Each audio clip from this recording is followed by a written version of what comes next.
अस्सलाम नाज़रीन, मैं आपको एक अहम खबर से आगाह कर रहा हूँ जो मॉडल और ड्रामा अदाकारा कोमल मीर के बारे में है। कोमल मीर चाहती हैं कि मैं बाबर आजम से इश्क कर चुकी हूँ और इसी के साथ ही शादी करूँगी। आपसे छोटी सी गुजारिश है, मेरे चैनल को सब्सक्राइब करें और पास दिए गए बेल आइकन को प्रेस कर दें ताकि हम आपको नई वीडियो और नई मालूमात पहुँचाते रहें।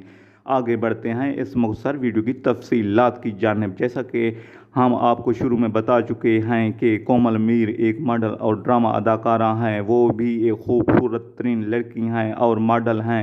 उनकी शोहरत भी काफ़ी बुलंदियों को छू रही है। वो कहती हैं कि मैं सिर्फ बाबर आजम से इश्क करती हूँ और इसकी दीवानी हो चुकी हूँ और इसी के साथ ही अपनी शादी करूँगी और अपने करियर का आगाज़ करूँगी। जबकि दूसरी जानिब बाबर आजम भी एक क्रिकेटर कप्तान पाकिस्तान की टीम के हैं। वो भी कहते हैं कि मुझे ऐसी लड़की की तलाश है जो खूबसूरत तरीन सीरत में और सूरत में हो और मैं भी अपनी लड़की अपने जहन में ठान ली है कि वो एक खूबसूरत और अच्छे इखलाक की मालिक हो। इस तरह ये कोमल मीर एक खूबसूरत तरीन लड़की है। अगर ये पसंद आती है तो इनकी जोड़ी हिट होने वाली है, क्योंकि बाबर आजम भी एक खूबसूरत तरीन और क्रिकेटर और एक खिलाड़ी के तौर पर हैं, लेकिन ये कोमल मीर भी इससे कम नहीं है। अगर आपको इस तरह की वीडियो पसंद आए तो मेरे चैनल को लाइक शेयर और सब्सक्राइब करना ना भूलें। देखते रहिए चाहत वाइज, हम आपको इस तरह की नई वीडियो और नई मालूमात पहुंचाते रहेंगे।